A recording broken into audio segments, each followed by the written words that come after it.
Assalamualaikum warahmatullahi wabarakatuh. Apa kabar anak-anak semua?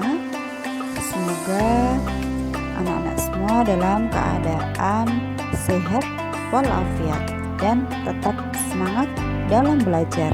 Ini kita belajar pendidikan agama Islam. Namun sebelum kita mulai belajar, mari bersama-sama kita berdoa. Bismillahirrahmanirrahim. Raditu billahi robba wa bil islami dina wa bi muhammadin nabiyya wa rasulah. Rabbi zidni ilma warzuqni fahma. Amin. Hari ini kita tetap belajar di bab 1, yaitu tentang surah At-Tin. Mengapa dinamakan surah At-Tin? Mengapa surah ini dinamakan At-Tin? Diambil dari kata At-Tin yang diambil pada ayat pertama yang artinya buah tin. Surah At-Tin adalah surah yang ke-95 dalam Al-Quran yang berjumlah 8 ayat dan termasuk golongan surah yang turun di Mekah atau disebut surah Makkiyah. Tin adalah buah yang enak dan lembut serta mudah dicerna. Ia menjadi obat yang banyak manfaatnya, memperhalus fisik, mengencerkan dahak, membersihkan ginjal, menghancurkan batu pada saluran air seni, menggemukkan badan, dan dapat melonggarkan hati dan limpa. Zaitun adalah buah yang memiliki keistimewaan karena kandungan minyaknya yang berlimpah sehingga dapat dipergunakan di daerah yang kurang memiliki minyak. Gunung Sinai terletak di semenanjung Sinai, lintasan antara tanah Mesir ke Israel, Arab, dan Mesopotamia. Gunung setinggi 2285 meter ini juga dikenal dengan nama Jabal Musa atau Gunung Nabi Musa, karena di tempat ini Nabi Musa menerima wahyu pertama dan diangkat menjadi rasul.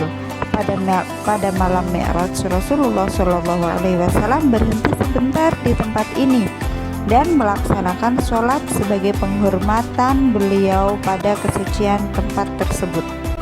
Kota yang aman adalah kota Mekah. Kota ini disebut dengan kota yang aman karena siapapun yang memasukinya terjaga keamanan dan keselamatannya. Kota Mekah juga disebut sebagai Ummul Qura dan tanah yang aman. Kota ini banyak menyimpan sejarah sejak zaman Nabi Ibrahim alaihissalam. Allah Subhanahu wa ta'ala menjadikan manusia dalam sebaik-baik bentuk.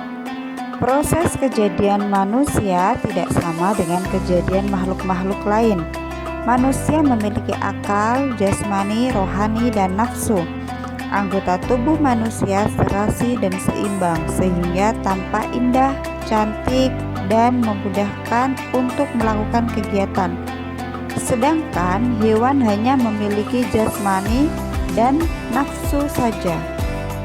Manusia harus mampu menjaga keseimbangan yang dimilikinya agar supaya menjadi mulia. Apabila manusia mengutamakan nafsunya, maka ia turun derajatnya seperti hewan.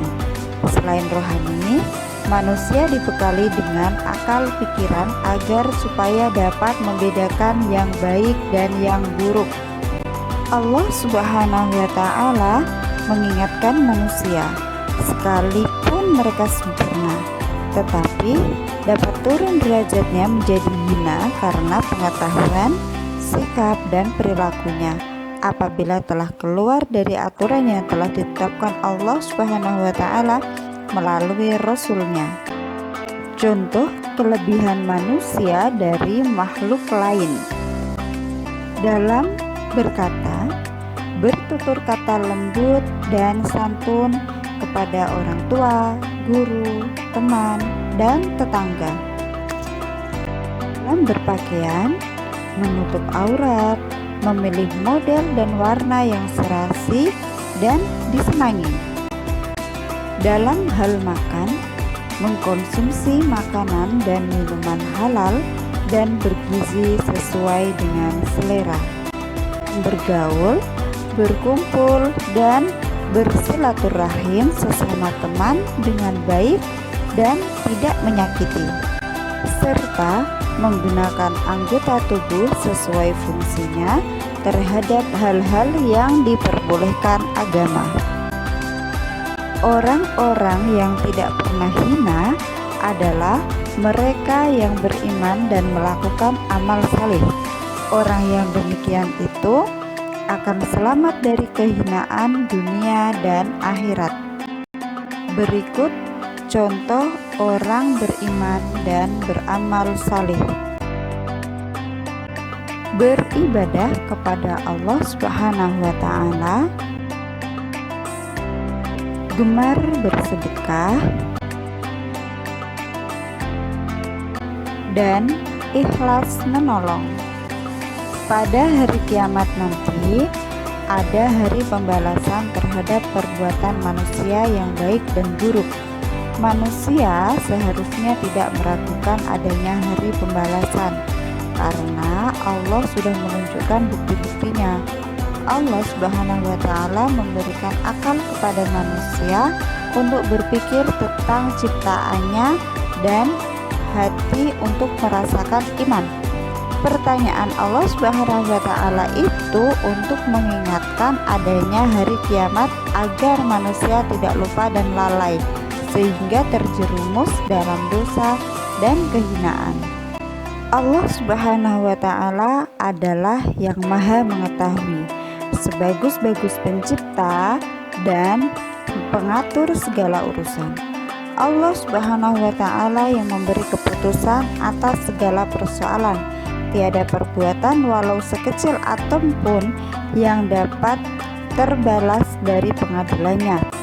Pengadilan Allah Subhanahu wa Ta'ala adalah sebaik-baik pembuat keputusan. Allah Subhanahu wa Ta'ala Maha Pengasih kepada hambanya. Ia senantiasa mengingatkan agar manusia tidak lupa diri. Jika ternyata manusia masih melakukan dosa, maka karena keadilannya manusia akan menanggung akibat dan pembalasan atas dosanya itu, yaitu neraka. Allah Subhanahu wa Ta'ala juga telah menyiapkan kenikmatan bagi orang yang menjalankan syariatnya, yaitu surga. Kita dapat mengambil beberapa kesimpulan. Yang pertama, surah At-Tin terdapat pada urutan surah ke-95 dalam Al-Quran, terdiri atas 8 ayat dan diturunkan di kota Mekah, yang dinamakan dengan surah Makkiyah. Kedua, Allah Subhanahu wa Ta'ala melalui surah ini bersumpah dengan menyebut ciptaannya, yaitu buah tin dan buah zaitun. 3. Negeri yang aman adalah kota Mekah. Keempat, Allah menciptakan manusia dalam bentuk sebaik-baiknya. 5. Allah mengingatkan bahwa manusia itu bisa menjadi hina apabila tidak beriman dan beramal saleh. 6. Manusia menjadi mulia di sisi Allah bila beriman kepada Allah dan beramal saleh. 7. Walaupun Allah telah menunjukkan bukti-bukti kebenaran hari pembalasan, namun di antara manusia masih ada yang mendustakannya. Yang ke-8, Allah Maha Adil dan bijaksana terhadap manusia dan makhluk lainnya. Demikian pembelajaran pada hari ini. Sampai bertemu di materi berikutnya. Wassalamualaikum warahmatullahi wabarakatuh.